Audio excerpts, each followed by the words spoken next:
Doctor Ranoj Pegu ডাঙৰীয়া, মোৰ সতীৰ্থ মন্ত্ৰী উৰ্খাগৰা ব্ৰহ্ম ডাঙৰীয়া, সঞ্জয় কিষাণ ডাঙৰীয়া, আজিৰ সভাত উপস্থিত অসম চৰকাৰৰ শিক্ষা বিভাগৰ উপদেষ্টা প্ৰফেসৰ ননীগোপাল মহন্ত ডাঙৰীয়া, বিশ্ববিদ্যালয় অনুদান আয়োগৰ অধ্যক্ষ প্ৰফেসৰ ডিপি সিং ডাঙৰীয়া, চৌধুৰী চৰণ ইউনিভাৰ্চিটি উপাচাৰ্য প্ৰফেসৰ নৰেন্দ্ৰ কুমাৰ তানেজা ডাঙৰীয়া, শংকৰদেৱ এডুকেশ্যন এণ্ড ৰিচাৰ্চ ফাউণ্ডেশ্যনৰ সভাপতি ডক্টৰ ৰমানন্দ দাস ডাঙৰীয়া, সম্পাদক অম্লানদীপ দাস ডাঙৰীয়া, অসম চৰকাৰৰ শিক্ষা বিভাগৰ প্ৰধান সচিব বি কল্যাণ চক্ৰৱৰ্তী ডাঙৰীয়া, আজিৰ সভাত উপস্থিত উত্তৰ পূৰ্ব আৰু অসমৰ বিভিন্ন বিশ্ববিদ্যালয়ৰ উপাচাৰ্যসকল, বিভিন্ন মহাবিদ্যালয়ৰ অধ্যক্ষসকল, অধ্যাপক অধ্যাপিকাসকল আৰু ছাত্ৰ ছাত্ৰী বন্ধু বান্ধৱীসকল। First of all, I'd like to welcome our esteemed colleagues from all the northeastern states for this academic conclave. I am sure that the day-long deliberation on new education policy will create a new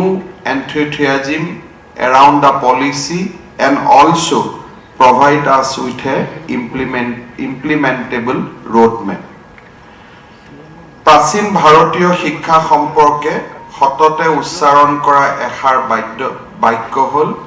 বিদ্যা ধন সৰ্বধনং প্ৰধানম। জীৱনত আগবাঢ়িবলৈ যিকোনো লক্ষ্যত উপনীত হ'বলৈ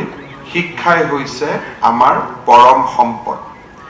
Education is the supreme wealth among all kinds of wealth. Education is the driving force of human life. Without education, no human being can be completely self-sufficient. This reminds me of a quote by Dr. Sarvapalli Radhakrishnan, who said, "The end product of education should be a free, creative man who can battle against historical circumstances and adversities of nation." প্ৰাচীন ভাৰতীয় শিক্ষা পৰম্পৰাৰ ওপৰত আৰু অসমৰ শিক্ষা পৰম্পৰাৰ ওপৰত প্ৰফেসৰ তানেজাই আমাৰ মাজত উল্লেখ কৰিছে। সভ্যতা আমি সকলোৱে গৌৰৱ কৰোঁ যে ভাৰতৰ সভ্যতা আৰু সংস্কৃতি আজি 5000 বছৰ পুৰণা, 6000 বছৰ পুৰণা। সভ্যতা বিশ্বত কেইবাটাও আছিলে, গ্ৰীক সভ্যতা, ৰোমান সভ্যতা, বহুবোৰ সভ্যতাৰ পৃষ্ঠভূমি এই পৃথিৱী আছিলে আৰু বহু সভ্যতাই প্ৰাণ পাই উঠিছিলে পৃথিৱীত। কালৰ সোঁতত বহু সভ্যতা লোপ হৈ গ'ল, কিন্তু ভাৰতৰ সভ্যতা, যাক আমি সনাতন সভ্যতা বুলি কওঁ, হিন্দু সভ্যতা বুলি কওঁ, ভাৰতীয় সভ্যতা বুলি কওঁ, সেই সভ্যতা আজি হাজাৰ হাজাৰ বছৰ ধৰি বৈ আছে, প্ৰবাহমান গতিৰে এই সভ্যতা বৈ আছে। ইয়াত নতুন নতুন উপাদান আহিছে,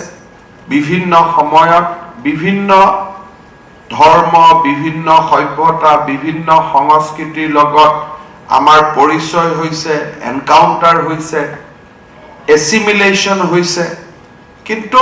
সভ্যতাৰ বুৱতী সুঁতিটো ইয়াৰ বেছিক টিনেন্স আৰু প্ৰিন্সিপলবিলাকক অৱক্ষয় হ'ব নিদিয়াকৈ চলি আছে। ইয়াৰ কাৰণ কি? ইয়াৰ যদি কাৰণ আমি ফহিয়াই চাব যাওঁ, মই খুব সাধাৰণভাৱে দেখা পাওঁ যে কোনোবা সভ্যতা সংস্কৃতিৰ যদি আৰম্ভণি কোনোবা ৰজাৰ দৰবাৰৰ পৰা হৈছিল, কোনোবা যুদ্ধৰ পৰা হৈছিল, কোনোবা কনফ্লিক্টৰ পৰা হৈছিল, ভাৰতৰ সভ্যতা সংস্কৃতি আৰম্ভ হৈছিল জ্ঞান আৰু প্ৰজ্ঞাৰ অন্বেষণে। আমি যদি উভতি যাওঁ আমি যদি সত্য দাপৰ তেতা কলি এই ধৰণে যদি আমাৰ সভ্যতাক বিভিন্ন যুগেৰে যদি আমি বিভক্ত কৰো তেতিয়ালে আমি দেখা পাওঁ যে আমাৰ সভ্যতাৰ পৃষ্ঠভূমি আছিলে বনত আমাৰ সভ্যতাৰ পৃষ্ঠভূমি আছিলে গুৰুকুলত আৰু গুৰু আৰু শিষ্যৰ জ্ঞানৰ আলোচনাৰ মাজেৰে আমাৰ সভ্যতা সংস্কৃতি আগবাঢ়িছে আন সভ্যতা সংস্কৃতিৰ লগত আমাৰ পাৰ্থক্য আছিলে যে আমাৰ আৰম্ভণি কোনোবা ভূমিৰ অধিকাৰৰ বাবে নহয় আমাৰ আৰম্ভণি কোনোবা ব্যক্তিৰ বিজয়ৰ বাবে নহয় আমাৰ আৰম্ভণি আছিলে জ্ঞান আৰু প্ৰজ্ঞাৰ অন্বেষণৰ বাবে আৰু তাৰ কাৰণে প্ৰত্যাহ্বান আহিছে সংঘাত আহিছে আমাৰ মাজত চ্যালেঞ্জেস আহিছে but in spite of all this আমি আগবাঢ়ি গৈ আছো এটা বুৱতী খুঁটিৰ দৰে আৰু আজি বিশ্বৰ প্ৰাচীনতম সভ্যতা হিচাপে ভাৰতীয় সভ্যতা আগবাঢ়িছে আৰু মই বিশ্বাস কৰো যে অনন্ত কাললৈ পৃথিৱী যিমান দিনলৈ থাকিব সিমান দিনলৈ ভাৰতৰ সভ্যতা সংস্কৃতিৰ বুৱতী খুঁটি চলি থাকিব কাৰণ আমাৰ ফাউণ্ডেশ্যন আছে জ্ঞান আৰু প্ৰজ্ঞাৰ সাধনাৰ ওপৰত ৰাষ্ট্ৰীয় শিক্ষা নীতি যেতিয়া আমি আলোচনা কৰো এই ৰাষ্ট্ৰীয় শিক্ষা নীতিয়ে 2020 ৰাষ্ট্ৰীয় শিক্ষা নীতিয়ে আমাক পুনৰবাৰ উভতাই লৈ যাব খুজিছে যে কি ভ্যালুজৰ ওপৰত কি একাডেমিক টেকনিকৰ ওপৰত আৰু কি চিন্তা কি ধাৰণাৰ ওপৰত আমাৰ সভ্যতা সংস্কৃতিৰ সৃষ্টি হৈছে আৰু তাত কোনবিলাক আধুনিক উপাদানৰ প্ৰয়োজন আছে ভাৰতৰ সভ্যতা সংস্কৃতিক আৰু ভাৰতৰ প্ৰাচীন শিক্ষাৰ যি ধাৰণা আছে তাক মূল স্তম্ভ হিচাপে লৈ আৰু আধুনিক সভ্যতা বিশ্বৰ সভ্যতাসমূহৰ লগত নতুন নতুন বৈজ্ঞানিক সৃষ্টিসমূহৰ লগত একেলগে খোজ কাঢ়িব পৰাকৈ 2020 ৰাষ্ট্ৰীয় শিক্ষা নীতি আমাৰ দেশে আৰম্ভ কৰিছিলে আমাৰ দেশে গ্ৰহণ কৰিছিল বহু কথাৰ কাৰণে সমাজে এজন মানুহক মনত ৰাখে বহু কথাৰ কাৰণে সমাজে এটা যুগক স্বীকৃতি দিয়ে বহু কথাৰ বাবে সমাজে কোনো কোনো সময়ত কোনো এছাম ব্যক্তিক ইতিহাসে সদায়ৰ বাবে স্মৰণ কৰে যোৱা এটা দশকত ভাৰতৰ বৌদ্ধিক জগতখনত আৰু ভাৰতবৰ্ষৰ শৈক্ষিক জগতখনত আৰু ভাৰতৰ সভ্যতা সংস্কৃতিত যদি আটাইতকৈ জ্ঞান অন্বেষণ আৰু প্ৰজ্ঞাৰ সাধনাৰ বাবে আমি যদি কিবা এটা উপহাৰ পাইছো সেয়া হৈছে ৰাষ্ট্ৰীয় শিক্ষা নীতি 2020 এই ৰাষ্ট্ৰীয় শিক্ষা নীতিয়ে ভাৰতৰ প্ৰধানমন্ত্ৰী নৰেন্দ্ৰ মোদী ডাঙৰীয়াৰ আমাৰ সভ্যতা সংস্কৃতিৰ ওপৰত থকা আস্থা আৰু ভাৰতবৰ্ষখনক আকৌ এবাৰ সেই পৰম বৈভৱশালী স্থিতিলৈ লৈ যোৱাৰ যি কল্পনা তাক বাস্তৱত ৰূপায়িত কৰাৰ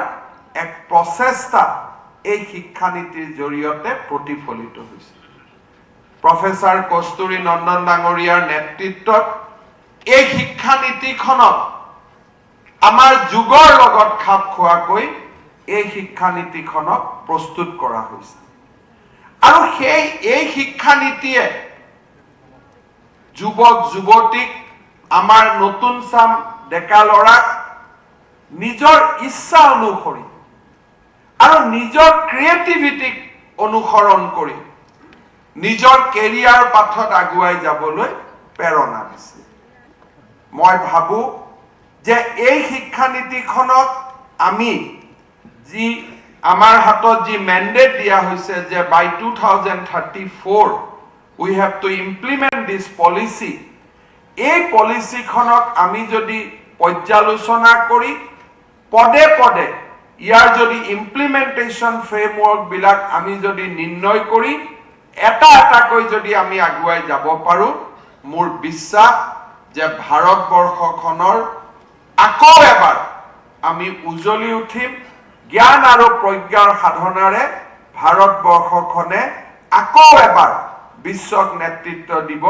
আৰম্ভ কৰিব মই আজিৰ এই সভাত ভাৰতৰ শিক্ষামন্ত্ৰী ধৰ্মেন্দ্ৰ প্ৰধান ডাঙৰীয়াক আদৰণি জনাইছো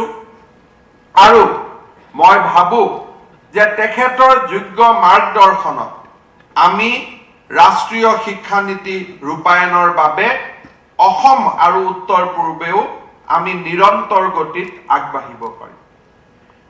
When we speak about national education policy and its implementation, we have bigger challenges. অলপ আগতে অসমৰ শিক্ষামন্ত্ৰী ৰনোজ পেগু ডাঙৰীয়াই কৈছে Education policy has said that children has a right to get education in their mother tongue at least up to class 5.